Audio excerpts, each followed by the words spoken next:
Degree घेऊन आल्यानंतर त्यांचा समाज त्यांचे सत्कार करतो, हार बक्षीस देऊन सत्कार करतो, बरोबर आहे. असाच मजा एकदा माझी घट्टा ध्यान आली. मी तेव्हा तुमच्या एवढा असताना, मी 4थी 5वीला असेल तुमच्या वयाचा, तेव्हा एक कार्यक्रम होता कविता प्रदर्शनाचा कार्यक्रम असताना तेव्हा सर्वांना असेच कदम सर आमच्या वर्गात आले आणि सर्वांना सांगितलं, मुलांनो आपल्याला कविता बनवायची आहे आणि आपल्याला तालुक्यावर आणि जिल्ह्यावर न्यायची आहे शाळेतून नंबर काढून. तेव्हा आनंद वाटला मनाला, किंवा आपल्यात कोणीतरी लपलेला आहे, आपल्यात कवी आहे, आपल्यात व्याख्याता आहे, आपल्यात एक व्यासपीठ सांभाळणारा माणूस आहे, असं स्वतःला वाटलं. तेव्हा एक चिमुकल्या जीवाला तेव्हा वाटलं, सर्वांना वाटलं, माझ्या मित्राला वाटलं. सर्वांनी कविता बनवल्या. सर्वांनी कविता बनवल्यानंतर की हार जीत एक होत राहते. त्यामुळं सर्वांना काय वाटलं नाही, त्या कविता बनवल्यानंतर सरांनी माझा नंबर काढला, त्यातून एक कविता निवडली. तर म्हणले तुला जिल्ह्यावर जायचंय म्हणले. म्हणलो ठीक आहे. त्यावेळेला असा मनातून आनंद झाला, हृदयातून. पण जिल्ह्यावर जायचं म्हणल्यानंतर शाळेतून नंबर आला. घरी सांगितलं सर्वांना, शिक्षकाला सांगितलं, सर माझा आलाय नंबर. हो ठीक आहे.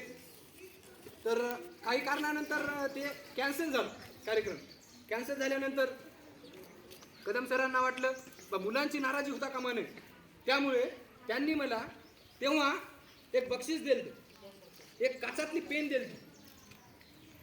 त्या काचातल्या पेनीची मी किंमत लावू शकत नाही, त्या किंमत माहीत नाही मला, पण त्या माझ्या हृदयारूपी किमतीनं मी त्याची किंमत लावू शकत नाही. कारण की आज मी जी इथं उभा आहे त्या बक्षिसामुळे आहे.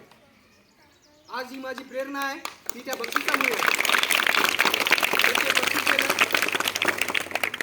तर बाबासाहेबांचं प्रेम सांगत होतो. बाबासाहेब जेव्हा डॉक्टर बाबासाहेब आंबेडकर जेव्हा विदेशातून डिग्री घेऊन आले, डिग्री घेऊन आल्यानंतर त्यांचे समाजाने त्यांनी स्वागत केलं. त्यांचं समाजाने स्वागत करताना असे भाषण करत असताना डॉक्टर बाबासाहेब आंबेडकर म्हणतात, डॉक्टर बाबासाहेब आंबेडकर समाजाला म्हणतात, त्यांच्या डोळ्यात त्यांच्या पत्नीला पाहिल्यानंतर, रमाबाईला पाहिल्यानंतर अश्रू येतात डोळ्यात अश्रू आल्यानंतर ते समाज कुजबुजत असतो खाली.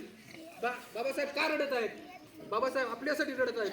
तर बाबासाहेब त्यांना ठणकावून सांगतात, बा मी इतके दिवस तुमच्यासाठी रडलो, मी इतके दिवस तुमच्यासाठी झटलो, मी समाजासाठी काय केलं नाही, पण मी माझ्या स्वतःच्या पत्नीसाठी, मी माझ्या स्वतःच्या घरासाठी मी काहीच करू शकलो नाही. कारण की बाबासाहेबांनी जेव्हा त्यांच्या पत्नीकडे पाहिलं, रमाबाईंकडे, तेव्हा त्यांच्या अंगावर छत्रपती शाहू महाराजांनी दिलेली त्यांच्या अंगावर पटका होता, म्हणजे जे डोक्याला बांधतात ना ते पटका होता.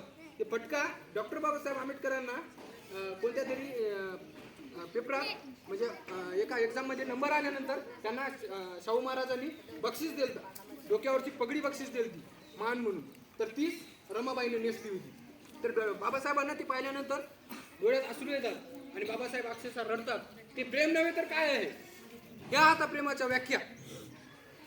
तर ह्या आता प्रेमाच्या व्याख्या एकच सांगतो तुम्हाला मी, जिंदगी हर एक रस्ते पे चलने वाले मकसद पे पहुंचते, जिंदगी हर एक रस्ते पे पहुंचने वाले मकसद पे पहुंचते, जिंदगी में हर एक रस्ते में पहुंचने वाले मकसद पे पहुंचते. हम जिसे दिल खोल कर प्यार करते वो बीबी ही नहीं माँ भी हो सकती. बरोबर आहे. आपण पाहतो व्यक्तीवर प्रेम करणं म्हणजे, प्रेम करणं म्हणजे काय, बायकोवरच प्रेम करणे नव्हे, ते आई वडिलांवर, शिक्षकांवर आणि वडिलांवर प्रेम करणे होय. हे असतात प्रेमाच्या व्याख्या.